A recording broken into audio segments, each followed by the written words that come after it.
नमस्कार दोस्तों। तो दोस्तों कैसे हैं आप सबकी प्रिपरेशन कैसे चल रही है? अच्छा से प्रिपरेशन करते रहिए। यदि आप लोग अभी तक अप्लाई नहीं किए हैं तो जल्द से जल्द अप्लाई कर लें। आप जिस भी पोस्ट के लिए अप्लाई करना चाहते हैं, जैसे का अकाउंटेंट का, लैब अटेंडेंट का, आप अप्लाई कर सकते हैं अपने इसेंशियल क्वालिफिकेशन के आधार पे। ओके दोस्तों, जैसा कि आप लोग जान रहे हैं कि आपके इस एग्जाम के लिए हिंदी और कंप्यूटर का क्लास हम स्टार्ट कर दिए हैं। यदि आप लोग पहले वाला वीडियो नहीं देखे हैं तो देख लें। इसके लिए स्पेशल प्लेलिस्ट भी बना दिए हैं आपको।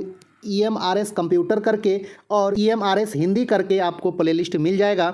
आप लोग ऑल टू ऑल वीडियो देख सकते हैं। अभी तक कंप्यूटर का भी 2 वीडियो आ चुका है और हिंदी का भी 2 आ चुका है और आज ये हिंदी का तीसरा क्लास है। ओके, तो यदि आप लोग इंटरेस्टेड हैं, चाहते हैं एक अच्छा खासा प्रिपरेशन करना, तो आप चैनल के साथ ज़रूर जुड़ें और कंटिन्यू आप वीडियो देखते रहें। आप अपने दोस्तों में भी शेयर करें। यदि आप चाहते हैं तो मेंबरशिप भी ज्वाइन कर सकते हैं। आप सुपर थैंक्स भी दे सकते हैं और आप हिंदी और कंप्यूटर का अच्छा खासा प्रिपरेशन कीजिए और इस एग्ज़ाम में आप अच्छा खासा बेनिफिट लीजिए। ओके, तो दोस्तों हिंदी के 2 क्लास जो हुआ है उसमें आपको समास के बारे में बताए हैं, बेसिक कंसेप्ट उसका दिए हैं और हम लोग 3 समास पढ़ चुके हैं, द्वंद्व, द्विगु और बहुब्रीहि समास। ओके, और अब उसी तीनों समास के MCQ टाइप के क्वेश्चन के ऊपर हम लोग प्रैक्टिस करेंगे। यदि आप लोग वो दोनों क्लास नहीं देखे हैं तो पहले आप क्लास देख लें, उसके बाद आप MCQ टाइप पे प्रैक्टिस करें। अच्छा खासा बेनिफिट आपको मिलेगा और सब कुछ समझ में आ जाएगा आपको। ओके, ये जो हिंदी क्लास है दोस्तों, ये जैसे के लिए अकाउंटेंट के लिए और लैब अटेंडेंट तीनों के लिए है,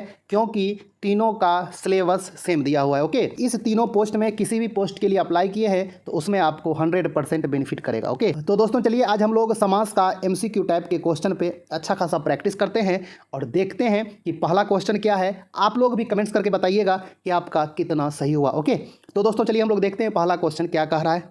दोस्तों जैसा कि देख रहे हैं पहला क्वेश्चन क्या कह रहा है, समास के पदों को अलग करने को क्या कहा जाता है? तो आपका ऑप्शन है विच्छेद, बदलाव, विग्रह, विभक्ति।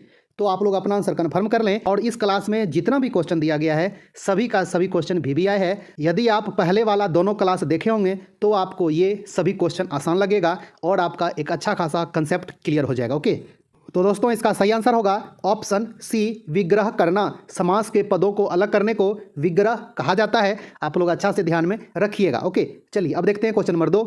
दोस्तों क्वेश्चन नंबर 2 क्या कह रहा है, वचना अमृत के समस्त पद का विग्रह होगा। मतलब वचना अमृत को विग्रह करेंगे तो क्या निकलेगा विग्रह करके? तो आपका ऑप्शन है अमृत रूपी वचन, वचन और अमृत, अमृत जैसी वाणी और अंतिम ऑप्शन है वचन रूपी अमृत।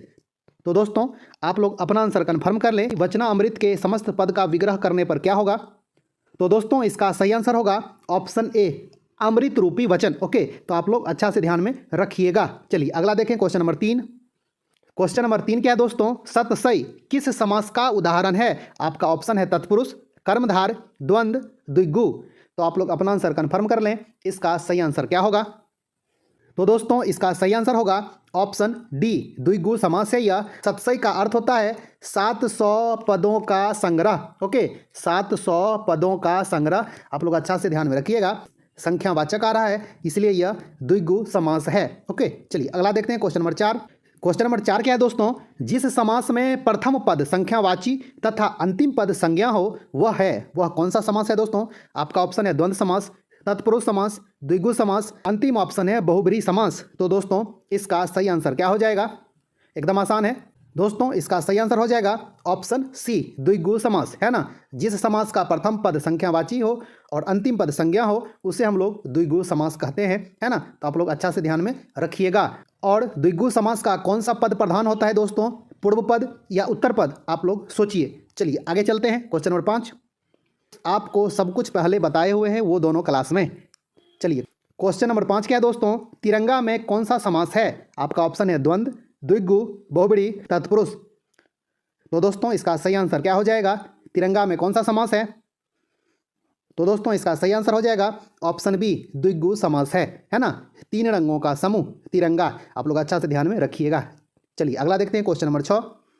छठा नंबर क्वेश्चन क्या है दोस्तों, जिन समासिक शब्दों में पहला पद संख्या को व्यक्त करने वाला विशेषण होता है वे शब्द कहलाते हैं, यानी कि वे कौन सा समास कहलाएंगे? आप लोग आंसर दीजिए। आपका ऑप्शन है द्वंद्व समास, द्विगु समास, बहुब्रीहि समास, तत्पुरुष समास। तो दोस्तों इसका सही आंसर क्या हो जाएगा?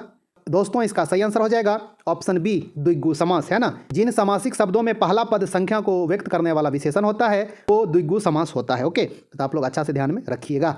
चलिए अगला देखते हैं क्वेश्चन नंबर 7। दोस्तों क्वेश्चन नंबर 7 क्या है, अष्टाध्यायी, ये अष्टा होगा, अष्टाध्यायी शब्दों में कौन सा समास है? तो आपका ऑप्शन है बहुब्रीहि समास, द्विगु समास, कर्मधारय तत्पुरुष। अष्टाध्यायी शब्द में कौन सा समास है दोस्तों? तो इसका सही आंसर हो जाएगा ऑप्शन बी, द्विगु समास है। आप लोग अच्छा से ध्यान में रखिएगा। ओके, चलिए अगला देखते हैं क्वेश्चन नंबर 8। क्वेश्चन नंबर 8 क्या है दोस्तों, त्रिवेणी शब्द में कौन सा समास है? आपका ऑप्शन है कर्मधारय, बहुव्रीहि, द्विगु, द्वंद्व। तो आप लोग अपना आंसर कंफर्म कर लें, त्रिवेणी शब्द में कौन सा समास है? तो दोस्तों इसका सही आंसर क्या हो जाएगा? ऑप्शन सी, द्विगु समास है। ओके, तो आप लोग अच्छा से ध्यान में रखिएगा और ये उम्मीद करते हैं कि आपका सभी क्वेश्चन सही हो रहा होगा, है ना। चलिए अगला देखते हैं क्वेश्चन नंबर 9।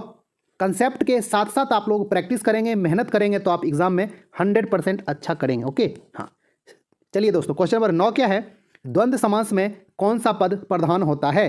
तो आपका ऑप्शन है पूर्व पद, उत्तर पद, दोनों पद प्रधान, कोई तीसरा पद प्रधान।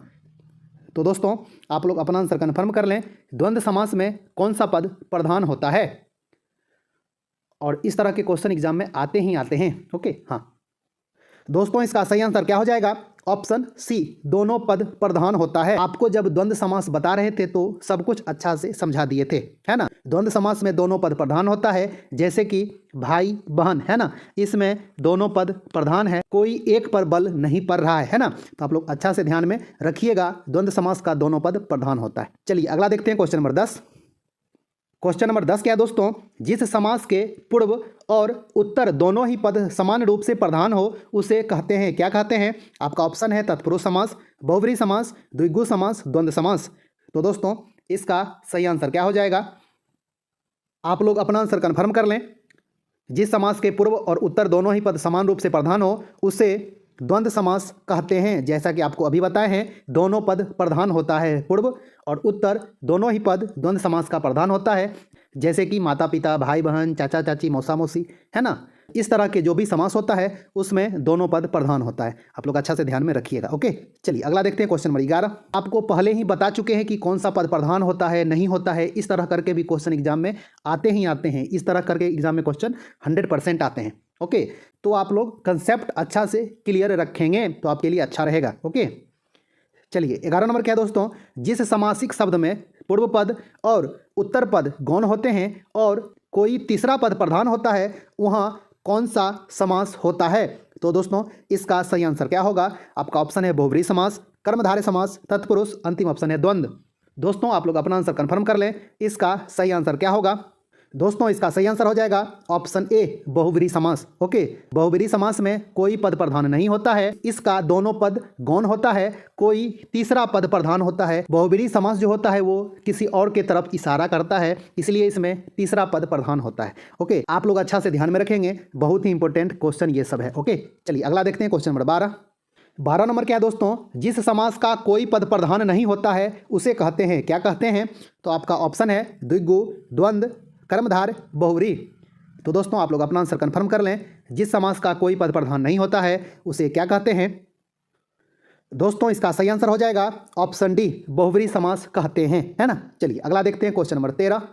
कोई पद प्रधान नहीं होता है, तीसरा पद इसमें प्रधान होता है बहुव्रीहि समास में, है ना। चलिए 13 नंबर क्या है दोस्तों, निम्नलिखित में से कौन सा शब्द बहुव्रीहि समास का उदाहरण है? तो आपका ऑप्शन है त्रिभुज, दशानन, नवरात्र, त्रिलोक। तो दोस्तों इसका सही आंसर क्या हो जाएगा? इसमें से कौन बहुव्रीहि समास है? दोस्तों इसका सही आंसर हो जाएगा ऑप्शन बी, दशानन, है ना। दशानन जो है वो बहुव्रीहि समास है और यह रावण की तरफ इशारा करता है, इसलिए ये बहुव्रीहि समास है। आप लोग अच्छा से ध्यान में रखेंगे। चलिए अगला देखते हैं क्वेश्चन नंबर 14। क्वेश्चन नंबर 14 क्या है दोस्तों, 12 सिंगा शब्द में समास है, कौन सा समास है दोस्तों? आपका ऑप्शन है बहुव्रीहि समास, कर्मधारय समास, द्वंद्व समास, तत्पुरुष समास। तो इसका सही आंसर होगा ऑप्शन ए, बहुव्रीहि समास। ओके, 12 सिंगा एक जानवर है, आप लोग अच्छा से ध्यान में रखिएगा। बहुत सारे दोस्त ये भी सोचते होंगे 12 यह तो संज्ञावाचक है, द्विगु होना चाहिए, लेकिन नहीं। ओके, 12 सिंगा एक जानवर होता है, यह उसके तरफ इशारा कर रहा है। ओके, जब कोई और के तरफ इशारा करे, इसका अर्थ कोई और हो तो वो बहुव्रीहि समास होगा। आप लोग इस बात को ध्यान में रखेंगे। ओके, अब आपको ये पता नहीं होगा कि बारहसिंगा कोई जानवर होता है तो फिर आप फंस सकते हैं, है ना। चलिए अगला देखते हैं, क्वेश्चन नंबर 15। 15 नंबर क्या है दोस्तों, चक्रपाणी, चंद्रभाल तथा सुलोचना में क्रमशः समास है। मतलब कौन कौन सा समास है इसमें, आप लोग छांटे। ऑप्शन ए है कर्मधार द्वंद्व तत्पुरुष, ऑप्शन बी है सभी संप्रदान तत्पुरुष, ऑप्शन सी है सभी बहुव्रीहि समास, ऑप्शन डी है तत्पुरुष कर्मधार द्वंद्व। तो दोस्तों आप लोग अपना आंसर छांटें, अपना आंसर कन्फर्म कर लें कि चक्रपाणी, चंद्रभाल तथा सुलोचना में कौन सा समास है। दोस्तों इसका सही आंसर हो जाएगा ऑप्शन सी, ये सभी का सभी बहुव्रीहि समास है। चक्रपाणी जो चक्र को धारण करते हैं यानी कि कृष्ण जी, चंद्रभाल जो चंद्रमा को धारण करते हैं शिव जी, और सुलोचना मतलब जिसका सुंदर लोचन हो यानी कि नारी, है ना, यह नारी की तरफ इशारा करता है।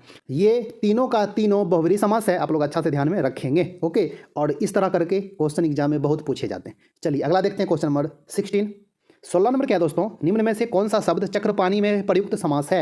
आपका ऑप्शन है अव्ययभाव समास, तत्पुरुष समास, बहुव्रीहि, अंतिम ऑप्शन है कर्मधार। तो दोस्तों इसका सही आंसर क्या हो जाएगा।